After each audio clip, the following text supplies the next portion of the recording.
Welcome, ladies and gentlemen, to my homebrew Dungeons & Dragons campaign. I'm working on the name, but for now I'll be naming the campaign Unchained. I'm the one and only Sean Bean, your dungeon master for this campaign. Thankfully, I won't be dying in this, as I am practically God here. I will go ahead and add that to one of the few things that I have survived. Just a couple dozen more, and I'll be writing a new resume. Anyways, one thing before we start. For this adventure, we'll be using a mix of both the new 2024 rules, the 2014 rules, and some homebrew as well. All players will be starting at level 1 to begin with. Now let's introduce our players. Ladies first, of course. First, we have the all-so-wonderful Margot Robbie. Thank you for being here, Margot. If you please, can you give us a little bit of information about what character you will be playing? Thank you very much for having me, Sean. And certainly, Yeshilne Eruven is my character's name. I went for something rather elven, as I am playing a high elf fighter. I will be saving most of her backstory for later in the campaign, but I will say that she works for the city guard. To describe her appearance, I would describe her as a tomboy of sorts. Very messy, short hair with a firm look in her eye. Whilst her muscles do not stick out, you can definitely see them upon closer inspection. Thank you very much for that description, Margot. Now, moving on to our second player. Ariana, thank you for making the long journey here on such short notice. I know you didn't get much time to make a character, but that's okay. If you don't mind describing them a little, we would love to hear it. Thank you for the encouraging words, Sean. For my character, I'll be playing Mirabelle Ravenstone, a noble from the city of Baldur's Gate. That's all I have so far, but I hope to expand on it in the future. As for her race, she's a halfling with beautiful, curly brunette hair done up into a high bun. She wears slightly oversized glasses and a comfy attire consisting of fine materials. Whilst they are not cheap, she doesn't wear anything extravagant or over the top. She sees that as needlessly showing off as well as unnecessary. As for her class, she is a ranger. Fantastic. Thank you, Ariana. Excellent description. Next up, Peter Capaldi. A very warm welcome to you, Peter. Thank you very much for being here with us today. Can you please give us a description of your character?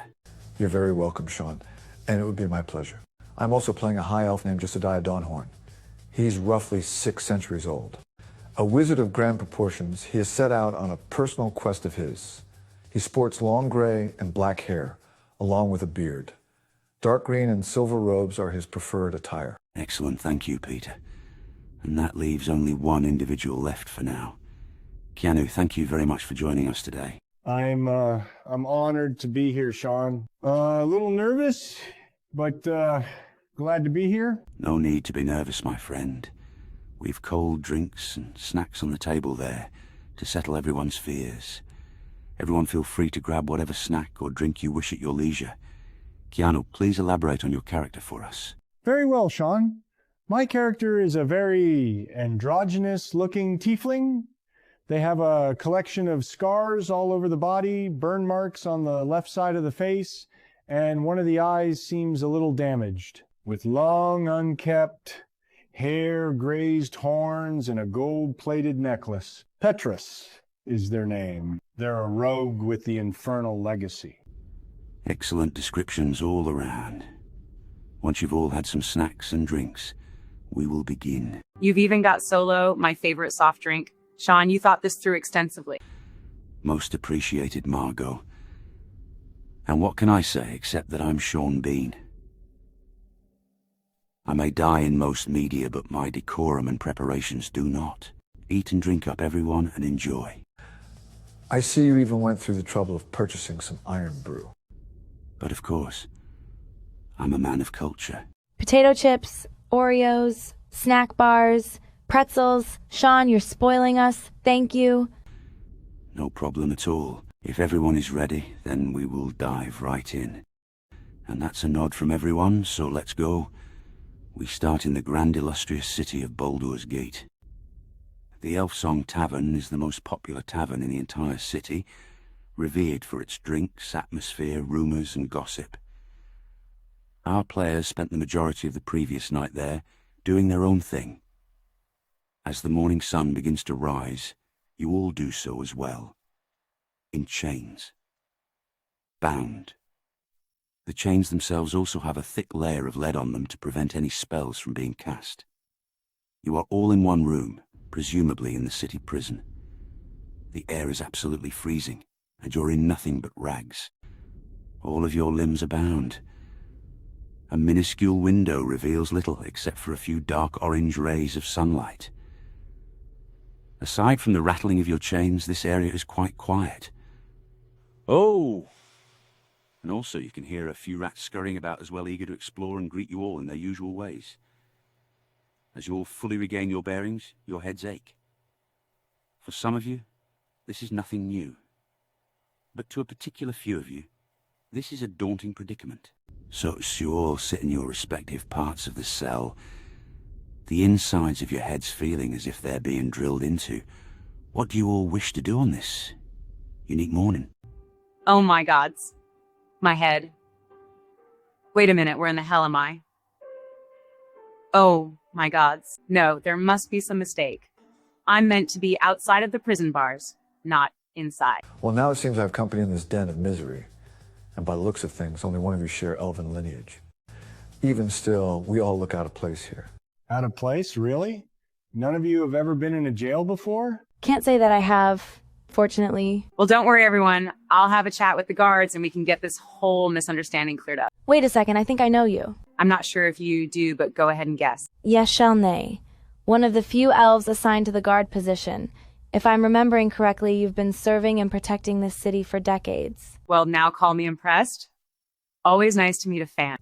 Well, I don't know about the rest of you, but I don't plan on staying here. And what's your big plan? Do you have a rig of explosives? I'm not quite sure yet, but with your guys' help escaping will be a lot easier. Aiding and abetting criminal is not on my priority list. Well, we haven't been charged with anything yet, so technically we're not criminals, and I don't plan on sticking around. You don't know that exactly? Well, I know one thing. I'm getting the hells out of here. But it will be a lot easier if we all help each other. There's no need to concoct any escape plans. We'll just wait for the guards to return and see what they have to say. If anything, I can get us out on bail or pay any fines that need to be paid. I never took you for a rich kid. A noble. And I don't like to talk about it for a multitude of reasons.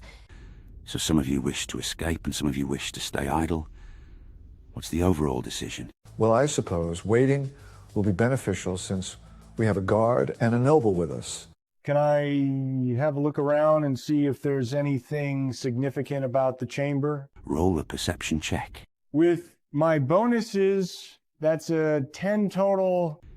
You glance around and try and make notes of anything that stands out in this cell. Aside from the rays of the morning sun, you do see a crudely made piece of metal just within arm's reach. I'm going to try and grab that piece of metal as carefully as I can so I don't cut myself on it. Can I try and use it to pick my shackles? Roll me a sleight of hand check with disadvantage. Even with disadvantage, that is 18 total. Nicely done. Petras, your nimble and dexterous hands are perfect for this task. After a minute of fumbling and using the piece of metal as a lockpick, you hear a small click come from your shackles. They are unlocked. And that's how you do it, ladies and gentlemen. I'm going to undo the shackles at my feet and then undo everyone else's shackles. Roll me one more sleight of hand check with disadvantage, since this piece of metal isn't a thieves' tool. That's 13 total. Within a few minutes, everyone's shackles are unlocked, and you're all free. Well, now that's some fine work. I'll say, thank you kindly, friend. I am grateful, but was that really necessary? Well, you're more than welcome to stay here and wait for your guard friends. The rest of us are getting out of here. Fine, I'll come with you all to explain ourselves if we get caught, if nothing else. As you push against the jail door, it opens effortlessly. You look across the room and see other cells, but they are all completely empty. The only way out of here is a narrow corridor that goes up to a heavy oak door. I'll cautiously go up to the wooden door before gently pushing it open quietly, about halfway, peeking my head round. I'll need either a stealth roll or sleight of hand. Stealth, it is 16 plus 8. That will be 24 total, Sean. Like a cat hunting its prey, you ever so silently go up to the wooden oak door. Pushing it open roughly halfway, you peek your head through cautiously. The room beyond is a rather small room containing a few wooden desks, some chests and bookshelves. Multiple lit braziers help illuminate the room. As for people, there seem to be absolutely none at all. See anything of interest? Mirabelle keeps her voice lowered. That remains to be seen, but it's safe to enter. Come on! Caution over optimism. Tiefling. I have a name you know, and I think you should use it. You all enter the room slowly, but surely. Even with the lit braziers, there's still a sense of gloominess. Still, no sign of any guardsmen at all. Should we be worried? Well, I'm filing a full report with the captain. Once this is all sorted, Sean, I would like to look around for any weapons and armor. No role needed for this particular task. Yeshelnay, as a member of the city guard, you recognize that these chests in this room usually contain belongings taken from prisoners. Soon enough you find the keys for the chests and open them up. You all now have your inventory items and armor. Now that's more like it. Yeshelnay doesn't give a damn and changes clothes right then and there, weapons attached to her belt. You all get changed and equip your weapons. Spellcasters, your spellcasting focuses are in there as well. Oh yes, that certainly is much better. Josiah casts prestidigitation, creating a pleasant scent centered around himself. Josiah, do you mind? Mirabelle takes off her glasses that are smudged and dirty in places. Not at all. With a quick and concise verbal incantation and flick of his wrist, the elf wizard swiftly cleans her glasses. It's most appreciated. Thank you. No problem. I'm going to check all of the desk drawers. Roll an investigation or sleight of hand check, Margot. That's 15 total, Sean. You find a spare set of keys, 10 silver pieces, and some notes. Does anyone know deep speech? I'm afraid I don't. I don't either. Neither do I. Nope. The notes remain unreadable. Let's proceed onwards and hopefully find a way out of this place. Are you all proceeding onwards? I'll cast mage armor before moving on. Let's keep going then. Moving on to the next room. Are you all approaching this room stealthily? Petrus certainly is. I already rolled for stealth and got 25 total. Might as well. I got 21 total. Damn. Only a 7 for Mirabelle. That is a 9 plus 6, so 15. Very good. Almost all of you move and sneak on gracefully, like owls in flight. You cautiously enter the next room, seeing 2 red-robed figures deep in conversation. So, how much longer do we need to stay down here? Until the boss says otherwise. At that point, Mirabelle accidentally knocks over a small crate, alerting the robed men to your position. I need everyone to roll initiative. Okay. I've everyone's initiatives written down here. Mirabelle, you're up first. What are you doing? These robed men are 20 feet away. By the order of House Ravenstone, identify yourselves. Are you trying to coerce these people into revealing their identities? Trying is too kind a word. Mirabelle is evidently on edge, her voice wavering in pitch. In that case, roll a persuasion check.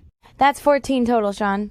There weren't to be any intruders down here, especially nobles. Shit, what are we gonna do? Well, we knock them out and restrain them. We can use the noble as ransom. Yes. Then we get the boss involved. Then again, the boss doesn't need to know about a noble being held for ransom. Let's get him! Well, that's not good. Mirabelle draws her shortbow arrow swiftly at the ready. That's natural 2 plus 5 to hit. There's no way that's gonna land. Unfortunately, you're correct.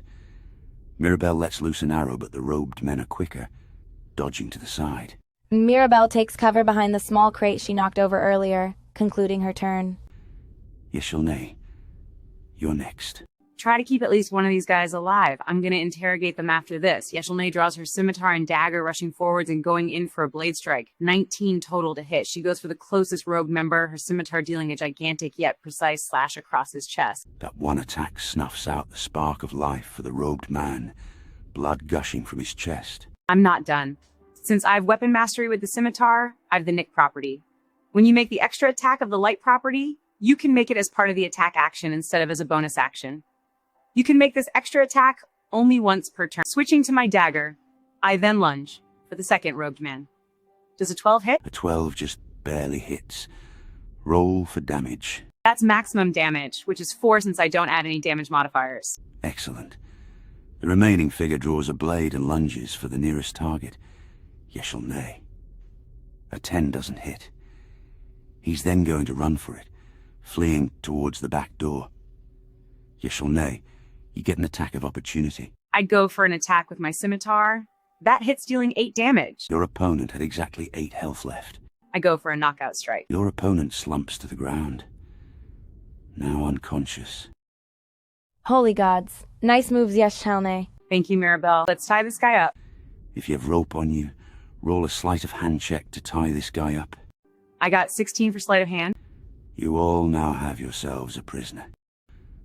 What's your next course of action, everyone? I'll carry our special guest with us. I've the highest strength score. Roll a strength check. That's 17 total, Sean. Nicely done. With a slight heave, you carry your prisoner, his head and upper body over your shoulder. Are you all proceeding on to the next room? Definitely. It's either that or we hunker down here until something bad happens. You lot carry on. The air turning nippy, your hair standing on end, keeping you all on edge. You come to what seems like a front room of sorts. It contains very little, except for a large barred window. You can all now hear the wind, howling and raging on as a snowstorm picks up, the landscape devoid of most things, except the snow and small mountains. No buildings, no fences, no signs of life. The sky itself is as black as coal. Gigantic metal and wood double doors stand against you. They are your only obstacles between here and the outside world. By the gods. This is not Baldur's Gate. What the hells is going on? Are you all seeing what I am seeing outside of that window? Unfortunately so. Hung up near the double doors are 4 fur coats. This is absurd. It's as if we got kidnapped and brought here to this strange land. Or someone magically teleported us. Jesidiah, you're adept at the arcane arts, yes? Can you sense any magical mischief around us, or what have you? A little bit of sarcasm trickles into her voice as she mentions the arcane arts and his relative skill with it. I can't tell whether you're being serious or not. But regardless, I don't care. Shall I perform the 10-minute ritual for the detect magic spell? Very well. Josidiah begins preparing and performing the ritual. What are the rest of you doing during this period? Mirabelle is merely staring through the window, shaking a little. Petrus stands beside Mirabelle, inquiring how she's feeling. Mirabelle lowers her head, her glasses in one hand, concealing her face with the other. Tears caress themselves down her face like a paintbrush on a delicate canvas. She bites her lips together, curling them in like folds of parchment. I'm okay, just very tired. Who are you trying to fool here? Myself or you? Still hiding her face, Mirabelle shakes her head slightly. I'm terrified, Petrus. We're far from home, just us, with no clues as to how to return there. Don't consider this a predicament. Consider this an adventure of sorts. Are you serious? Yes. Look, consider this. We have shelter, and we are safe now. For how long, I don't know, but we can't take that for granted. I understand where you're coming from, and I appreciate the kind words and efforts, but I can't shake this gnawing feeling in my stomach. But you're a ranger, right? Aren't you used to being outside of your comfort zone somewhat? Out in the midst of nature and unfamiliar territory? You would think so, but the reality is far less enticing than the thoughts. I will just say this. Growing up in a noble household is far from the ideal life you'd expect. That I promise you. Well, all of that gold can get you almost anything. It doesn't matter how bad things can get. If you throw gold at it, then it will disappear. Or you can pay someone else to solve your problems for you. I think the benefits far outweigh the downsides. It's not always about the gold. Maintaining a large fortune is such a small goal in comparison to other ideals in my family. I beg to differ, but tell me more. I understand your curiosity, but please understand that it's not something I can just talk about openly. But why is that? I'm not going to discuss this any further. Please respect my wishes. Fine. Oh, let the matter rest. Mirabelle nods, wiping her slightly red eyes gingerly. Yeshelnay, what are you doing currently? Practicing strikes with my blades. Why are you striking at the air so primitively? It makes you look incompetent. You weren't saying that earlier when my blades finished our enemies. Also, these are basic exercises. It helps pass the time and keeps me focused. We are both elven. Why not use your magic? It's what we excel at, as well as other things. Correct. We are elven, and we surpass many people in many things. So why not blade work? But it's so rudimentary. There is far more to magic if you scratch below the surface. It's a beautiful and intricate thing, and its purposes are boundless, whether it's combat, utility, research, manipulation. Need I go on? Your passion for the arcane arts is nice to see, but don't let that passion become an obsession. I'm sure we've both heard the stories of many wizards that try to dabble further and further, past the limits of magic. They always try, yet they never succeed, either ending up dead or losing themselves in the process. That's quite the precautionary tale, if I do say so myself. That same thing can apply to weaponry. One day a weapon so powerful could be made, it could end up leveling cities and taking millions of lives. Such a powerful weapon would never be used to take the lives of millions, at least not in my lifetime. But a wizard with that much power could pose an even bigger threat. I'd rather use weaponry than put my trust into the use of the arcane arts. Rather use weaponry than put your trust into the use of the arcane arts. Does that mean my use of it or just yourself? Mainly myself. I'm very cautious when it comes to magic. You're imposing limits on yourself when you need not. It's not limitations, merely beliefs. And you don't need the arcane arts when you have over 2 decades of combat skills. If I were you, I would change your perspective and broaden your horizons. Appreciate the advice, but it's not needed. Please don't let me interrupt your arcane ritual. This isn't my first time doing this, you know. I didn't say a word on that particular matter. 10 minutes soon fly on by. Josidiah, you finalize and complete the detect magic ritual. For the spell's duration, you sense the presence of magical effects within 30 feet of yourself. Soon enough, the entire building is glowing with magic. Conjuration magic. Like throwing paint onto wooden framework. Is there any conjuration magic emanating from outside? You would have to open the set of double doors to find out, as the spell can penetrate most barriers, but it is blocked by 1 foot of stone, 1 inch of common metal, a thin sheet of lead, or 3 feet of wood or dirt. Well, isn't that just fantastic? I'll go ahead and open the set of double doors. What in the hells are you doing? What does it look like I'm doing? Doing something we haven't collectively agreed upon yet? I don't recall needing your permission. Or anyone's. I know, but since we're all stuck with each other, we need to work together. I agree. I concur as well. Fine then. Josidiah grabs one of the fur coats. Once we put these coats on, can we do this thing? Mirabelle reluctantly nods, attempting to grab one of the fur coats, jumping up repeatedly, arms extended. Obviously, this coat rack was not built with halfling statures in mind. Josidiah hands Mirabelle one of the fur coats. Thank you, Josidiah. You've naught to thank me for. I also put on my fur coat and get ready for what's out there, blades drawn. Same here as well. I have my bow out and ready. Finally, I open the double doors. Are you certain? You're making me have second thoughts, Sean. All part of the job, Peter. Josidiah opens up the doors. You all take 8d10 fire damage. What the heck? I jest. No fire damage. Only bright light that seems to encompass the entirety of the outside. The light seems to encapsulate and consume you all, temporarily blinding you as you feel your body shift. It's as if you're being picked up and moved somewhere else. You cannot move. Your limbs are stiff and your muscles refuse to cooperate. Just as quickly as it happened, the light diminishes in brightness, eventually disappearing.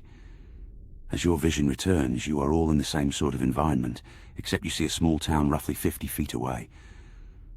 Multiple stone houses line themselves on either side of a roughly made main path, roughly 11 on each side. From what you can see, anyway. Further, along the main path, it splits into 2 directions, branching off to the right, continuing on further north down the main route. The falling snow seems to be letting up quite generously. Thanks to that, you can see further on ahead than what you would have done earlier. Otherwise, the town view would have been obscured by the rapidly falling snow. Also, your prisoner is no longer with you. Disappeared. Marching on, you reach the entrance to the town. Many Goliaths can be seen out and about, as well as tabaxi. An outside smelter can be seen, adjacent to a blacksmith shop. There are few shops and businesses, as well as homes. Almost each building has a lit lamp attached above their front doors. The tranquil atmosphere is swiftly shattered as a large figure barrels in from the south side of town, its hulking form imposing as well as nimble. Many villagers flee in terror. Most of the Goliaths stand their ground, weapons drawn. What are you all doing? I'm going to get closer, making my way towards this large figure. As am I, my bow still drawn. I suppose I will as well, but I'll be keeping my distance a little. What Josidiah said. I'll be making my way closer to the threat alongside Yeshelne, just barely keeping up due to my stature. You all get within 30 feet of the figure, a gigantic polar bear rearing back and roaring out loudly. Everyone roll initiative.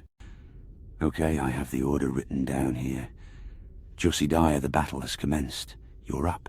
Still keeping a fair distance. Josidiah flicks his wrist, launching a mote of light at the polar bear. That's a miss. Damn. Petras, your turn. I'll try and get behind the closest possible cover, attempting to hide and set up a sneak attack next turn.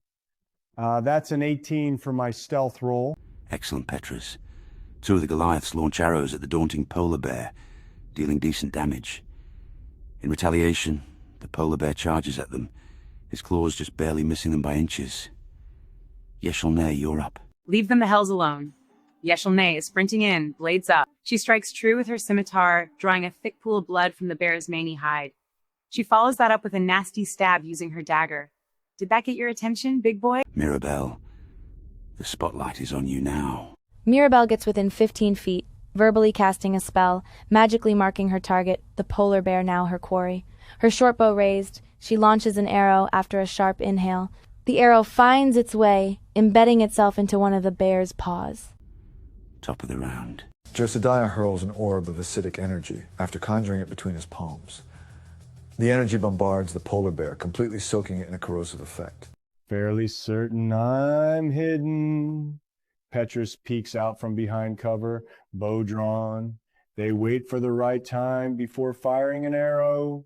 And that's certainly going to hurt as the arrow launches and lands itself right in the bear's ear, making it howl and raw, drawing blood. Just barely clinging to life, the polar bear erupts into a rage before striking at you, Yeshelne and Mirabelle. That's a miss against you, Yeshelne. Mirabelle, that's a hit against you. The bear's claws slashing at your weak spots in your armor. Mirabelle, are you all right? Just dandy, Mirabelle says with a look that conveys the opposite, also losing concentration on her spell. Don't worry. I'm finishing this thing off once and for all. Yeshelne holds her breath before lunging with her scimitar.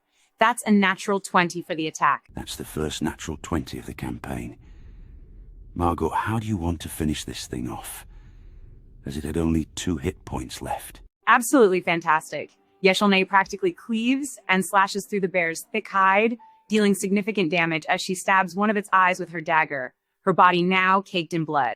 Excellently done, Yeshelne. The polar bear slumps to the ground, lifeless. You all catch your breath and compose yourselves, congregating with each other. You receive many words of thanks from the Goliaths and Tabaxi that have emerged from their homes. From the small crowd, forming an elderly Goliath emerges. He wears armor, which seems to be an amalgamation of hides and metal. Many shiny badges and trinkets are attached to said armor. He approaches you, all his eyes weary yet lively. A rugged and long beard can be seen with some grey hairs making themselves known. Greetings to you all, fair travelers. Mayor Tharnik Gortho, a pleasure to make your acquaintance. Please come with me as I wish to talk to you all in my office. I want to insight this man. I understand that we've only just met him, but I wish to try and figure out his intentions. Roll for insight. That's a natural one. This gentleman is exceedingly difficult to read. Maybe because it looks like he's lived a dozen lifetimes, or maybe he knows that you're trying to read him. You all following him? That's a nod from everyone. Very well. You all stay close to this gentleman. Every person he walks past gives him either a courteous nod or a sincere smile.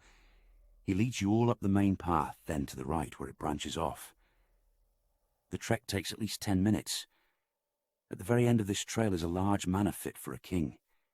Yet it looks almost sad and deprived of happiness. Soon, you are all inside and sitting in the main room with a roaring fire beside you. Seating himself at a dusty, yet fine wooden desk, The Goliath offers you all some crusty bread and warm water. It's nothing to gawk over, but the bread looks to be of very good quality.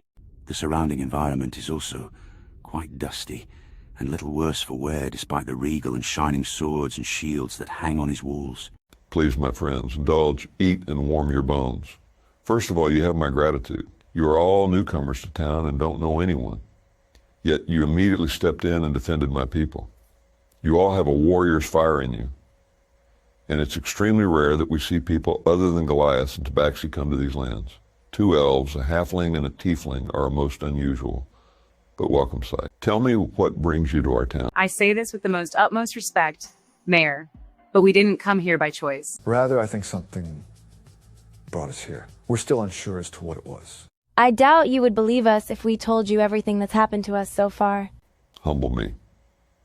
I've seen and experienced many things in my lifetime, some of them abnormal. Well, I'll let one of my traveling companions tell the tale, as I'm not the best storyteller. I'm staying completely silent on this matter. I will try my best to recall every single thing that's happened to us so far. Roll history or performance. That's 14 total. Well, now that is quite a story, the most peculiar experience. Whilst I don't have any idea as to what could have happened, I will do everything I can to help you. Does the fact that we were in a prison concern you at all? Again, we don't know how we ended up there, but I can personally guarantee you that the possible reasons were nothing nefarious. At least not for me anyways. I can't speak for anyone else here, but their actions further validate what I just said. Roll a general charisma check. In total, that's 15. There's truth in your words as well as your actions. All of you. Now, do you have any other questions you wish to ask me? If not, I must humbly request a favor. How far away is the closest town or city from here? The closest city from here would be Luskin, but that's at least a week's journey. Do you have contact with any of the cities? I imagine you all don't have much food up here, so there must be a trade system in place. We do have a trade of sorts. Many Goliaths venture from here to the southern cities to trade.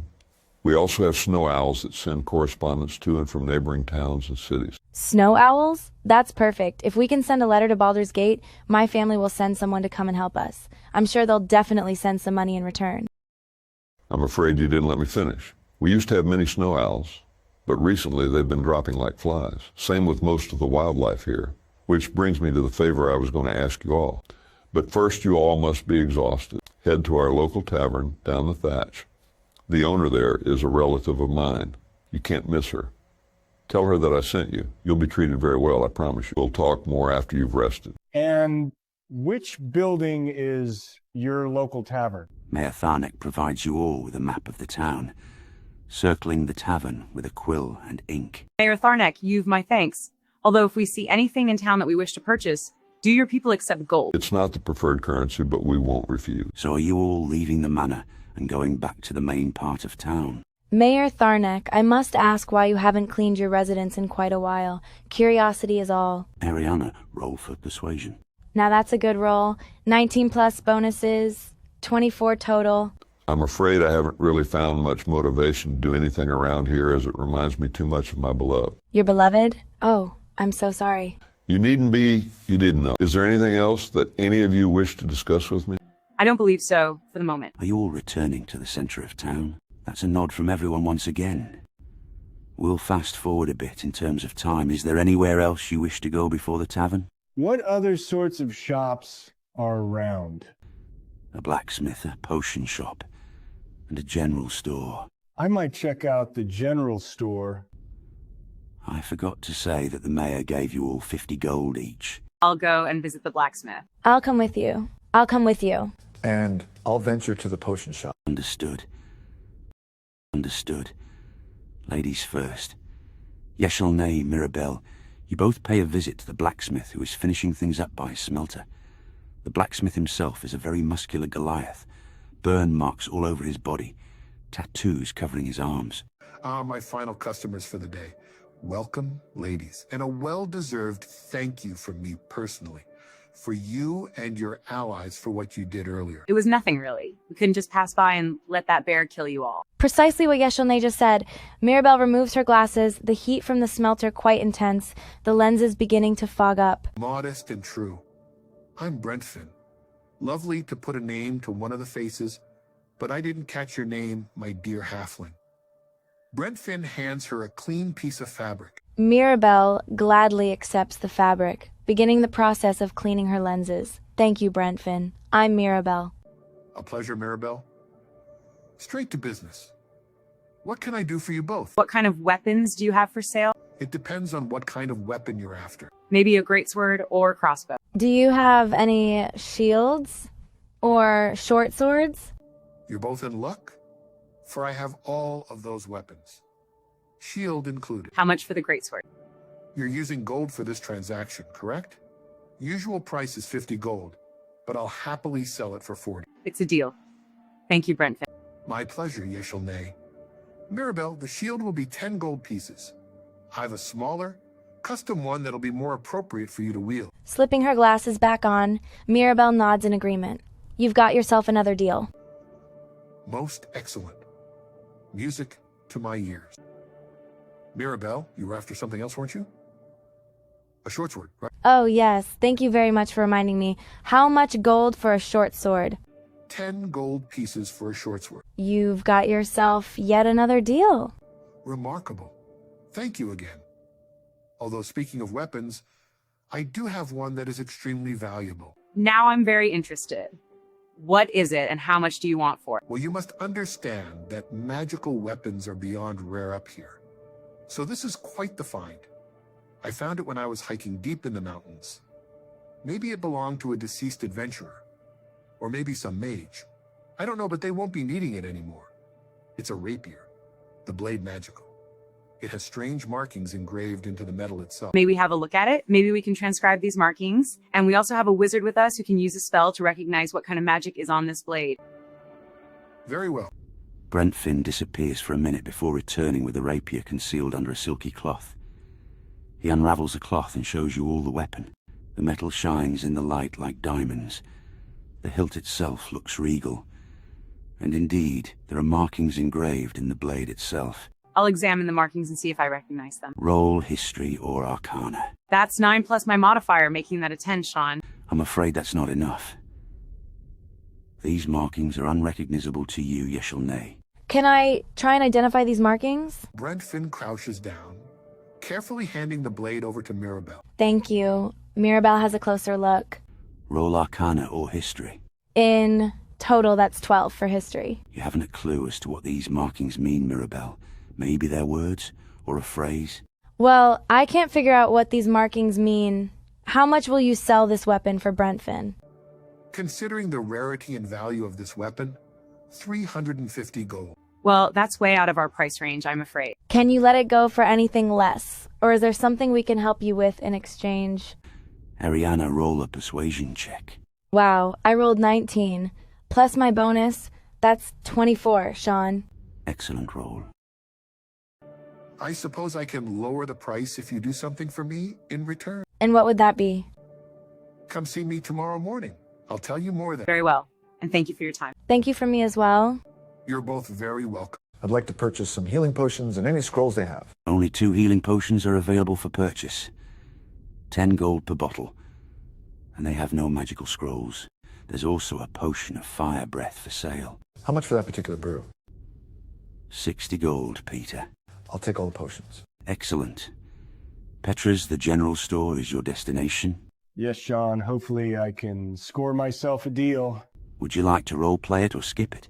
Skip, please. I'm mainly after some basic gear, rope, torches, rations, and so on. 10 gold pieces for the lot. 10 gold? Okay. I'll take that. Is there anything I can take without paying for? You mean steal? Roll a stealth check first. Although if you get caught... Understood. That's 18 total. Now a sleight of hand check. That's 16 total, Sean. Petra's, you blend into the shadows, making your way behind the counter. Your hands as light and swift as wind, you loot a portion of the shop's earnings as well as a few obsidians. You procure 60 gold pieces. There's also a peculiar ring amongst your takings as well as a hand crossbow. You sneak away, having gotten away with your crime. You all then meet up and head inside the tavern, down the thatch. The air is thick and warm, cigarette smoke and mead carrying themselves through it like a fish in water. The tavern is bustling yet not too loud. Multiple Goliaths and tabaxi drink, smoke and play games. What about the bar itself? Is there anything interesting going on over there? A few individuals are gathered around the bar, pints of mead and food on the counter. The bartender is a silver dragonborn, and she raises a glass alongside one of the bar patrons, downing it in seconds. A dragonborn, the only one we've seen so far. Are there any free tables or booths? There are a few near the back, as well as one near the front. Let's get one near the front So we're close and in view of the bar? so we can keep an eye on everyone just in case. Just in case. Just in case. I don't fully trust anyone here. We hardly know them. I agree with Yeshelne. So you should all sit down and get comfortable. I've been to nicer taverns, but this is quaint. Be grateful for places of respite such as this. They can be hard to come by, especially in times of uncertainty and places of unfamiliarity. What are you, a scholar? Far from it. I'll go get us some drinks. Thank you, Yeshelne. What's with the ego complex, Yosadiah? Call it realistic humility. In what sense? Having a modest yet significant view of your own importance. I've lived for centuries and sidled around others for too long. That last part I can understand. Yeshelne approaches the bar, gold coins in hand. Once the Dragonborn bartender is unoccupied, she calls for her. Making her way over, the Dragonborn bartender greets you by name. Greetings, Yeshelne. Pleased to finally meet you. Mishan Delmirev is my name. First round is on the house. Why, thank you, Mishan. I see me and my acquaintances are becoming more and more popular around here. Also, the mayor told us to tell one of his relatives that he sent us. He said they would be extremely easy to spot and hard to miss. I take it you are that relative. If not, could you please point me in their direction? Well, you found her. No surprise father sent you. Your previous words state as to why. I'm sorry, but I must ask, how did he appear to you? Convey himself even? Is he in good health? He was a little down, but he still has a flame of happiness in him. From the sound of things, he... Never mind. 4 pints of mead for you and your friends. Would you like our tavern special? Pork hunter's stew with buttered flatbread? Yes, please. That would be great. Coming right up, Yeshelne. Yeshelne, you get your drinks and return to the table. Soon enough, you're all drinking and eating, one of the card games at the back of the tavern becoming more lively as more betting money accumulates. Within a concise period of time, an argument erupts at the poker table, a brawl between the players breaking out. Any of you getting involved? Only if the brawl escalates or makes its way over here. Same here. What they both said. Mirabelle goes over, trying to defuse the situation, offering the gentleman drinks. Roll a persuasion check. That's 15 total. It's not quite enough as your voice is drowned out by the numerous screams and shouts, chairs soon flying. Gentlemen, stop this! Roll for intimidation. You may use your strength modifier instead of charisma, if you so wish. Both my strength and charisma are the same anyway. That's a dirty 20, Sean. Almost all of the Goliaths stop fighting as this small but loud halfling interferes. Her presence soon felt throughout the tavern. Only 2 individuals are brawling now, knocking over tables. Mirabelle, make a dexterity saving throw. In total, that's 22. You effortlessly leap over the incoming table, your dexterous self like a gymnast. I'm gonna draw my bow, firing a non-lethal shot at one of the Goliaths. That's 21 to hit and 9 damage. Falling onto one knee, the Goliath you shot grunts before getting back up, now focused on you, Mirabelle. Miss Han also jumps in as a few more patrons draw their weapons. Everyone who wants to join in, roll initiative. That's 11 for me. 14 for me. I got 12 total. One of the Goliaths gets up close and personal with you. Josidiah. That's 1 hit against you with his fists. 5 damage. The second Goliath goes for you, Yeshelne, as you rush in. That's a miss. Miss Han lunges with her mace against a sly tabaxi, dealing a decent hit. Josidiah, your turn. You petulant brute. Lightning springs from Josidiah's palms, aiming for the Goliath in front of him, of course. That's a hit. Lightning surges through the Goliath's body as Josiah zaps him with a shocking grasp. Mirabelle fires another arrow, aiming at the one Josiah just electrocuted. She strikes true, her arrow striking him in the torso, still being non-lethal. She has advantage against him now due to the Vex property. Yeshelne draws her blades, already locked in. Her scimitar draws blood as she swiftly slashes at her opponent, dealing extra damage with her dagger as she sneakily strikes with it afterwards. Top of the round. Yeshelne, your armor takes the hit as your opponent attacks you again. Josiah, that's another hit on you. Miss Han knocks out her tabaxi attacker with her mace, catching her breath. Well, I'm unconscious. Shite. No death saving throw needed as you got knocked out, not fatally struck. Mirabelle goes for a second attack against the same guy as last time. Her second arrow embeds itself into his leg, avoiding any fatal arteries. Yeshelne flourishes her blades, missing with her scimitar as she's too slow this time. Her dagger nicks her opponent's skin, a small clean cut soon making itself known as blood drips from it. Mirabelle, you're soon within close proximity to the Goliath that knocked out Josiah. He launches a swift punch away. You get struck in the face, blood flowing from your nose. Yeshelne, you get kneed in the stomach with the force of an anvil. Miss Han just misses a strike with a mace, aiming for the Goliath that struck Mirabelle. Mirabelle is just barely clinging to consciousness, tasting blood on her tongue. Guys, a little help, please. She draws her mace, swinging it hesitantly.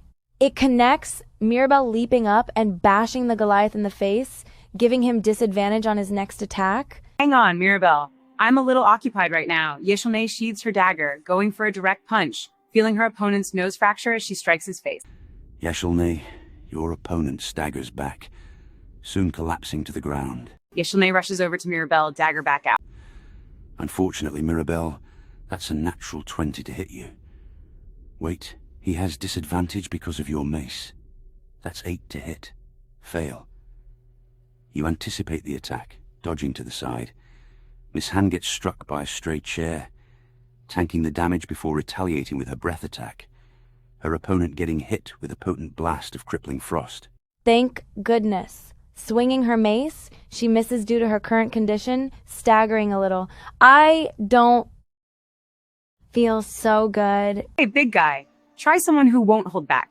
Yeshelne brandishes her scimitar, drawing a huge gash on the Goliath's torso, her dagger deepening the wound within a second afterwards. Yeshelne, your opponent totters backwards, soon falling down and passing out.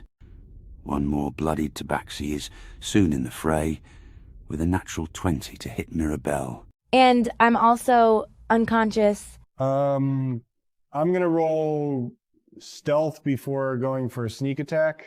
That's 22 for stealth. Roll to hit with advantage. That's 22 to hit.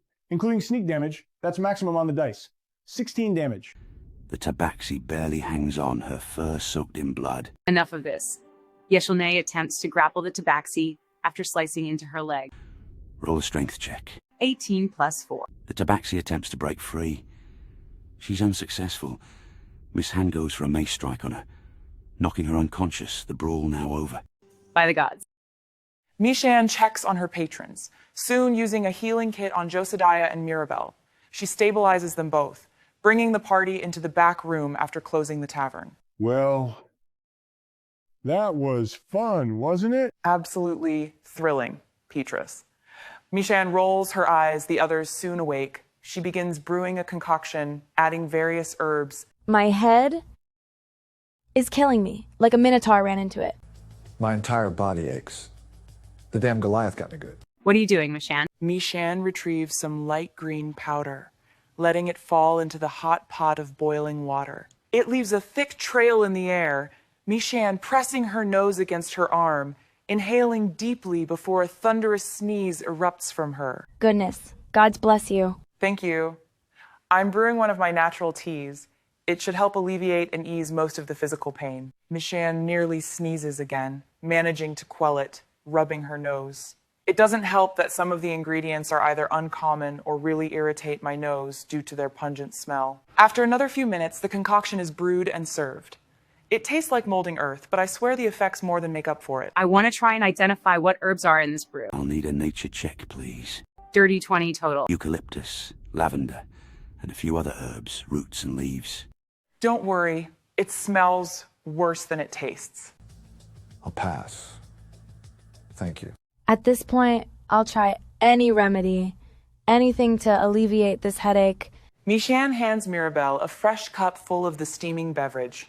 Here, Mirabelle, drink up. You'll feel better. Mirabelle takes a deep breath before drinking a long sip of the tea. The aroma and taste are rather unpalatable, but you feel more alert and in less pain after a few minutes. Unpleasant, but I feel much better. Most appreciated, Mishan. My pleasure, Mirabelle. Petrus? Yeshelne? Fancy a cup? Petrus merely shakes his head. No, thank you, Mishan. And about that brawl, does that happen often? I thought this town was more peaceful than anything. Seems like I was wrong. I promise you that they're less frequent than you think. But with what's been going on recently, it's got some of us on edge. Understandable, but it's not nice to see. And, what's been going on recently? Your father mentioned animals going missing. Snow owls, mainly, if I remember correctly. Pardon the interruption, but I want to hit the hay. Please, Mishan, point out the closest room. You're pardoned. Head up the stairs and take a left. Pick whichever room you like, excluding the room on the very end. Most kind of you. Good night, everyone. Josiah heads upstairs and goes into whichever room is closest to meditate and go into a trance. Why don't the rest of you go get some rest as well? You've earned it. We can talk more later tomorrow morning. Well, I'll be up early. I only need a few hours to recuperate. Ah, yes. Elven trance. Most people here would kill for a gift like that. Mishan drinks a small portion of her tea, seemingly unfazed by the disconcerting taste. If any of you need anything, I'll be out here for a little while longer. I have a tavern to clean up and furniture to repair. Do you want some help cleaning this place up? Sweet of you to ask, but no need. Go get some rest. If you're sure. Good night. Yeshelne heads upstairs and to one of the rooms. Good night, all. Mishan begins sorting everything out after gathering up the remnants of her remedial tea, having an intense sneezing fit as the ingredients irritate her sinuses again. God bless you. Thank you, Mirabelle. Did you need something? What's wrong? Nothing is wrong. I'm here to lend you a hand. That's very kind of you, but I have it handled. It won't take too long. And with the two of us working together, it'll be done in no time. Mishan sighs quietly. What's really going on here? Nothing's really going on here. I just want some time to myself. What's wrong? Is it the missing animals? Mirabelle, roll a persuasion check. 16 plus 5, 21. It's my father.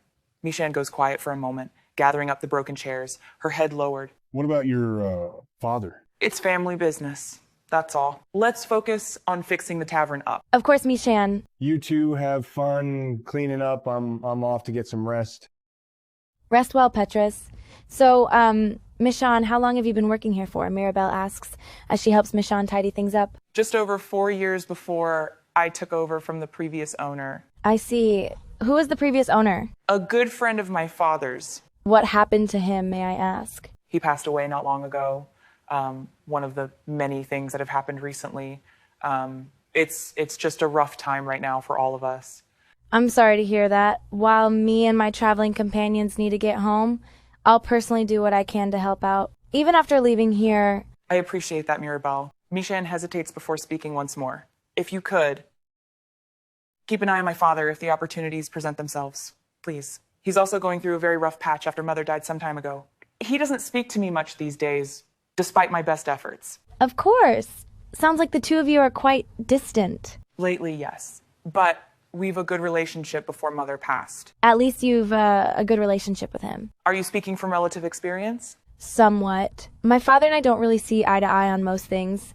Why is that then? Me and my father have different wants and perspectives in life. Let's say that he holds certain people to different standards than others. And materialist views are the most essential. Your father sounds rather egotistical. I hope I'm wrong.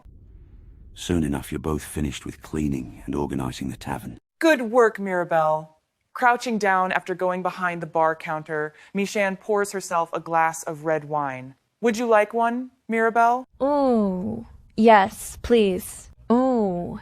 Yes, please. Pouring one for Mirabelle, the silver dragonborn raises her own glass. Cheers. Cheers.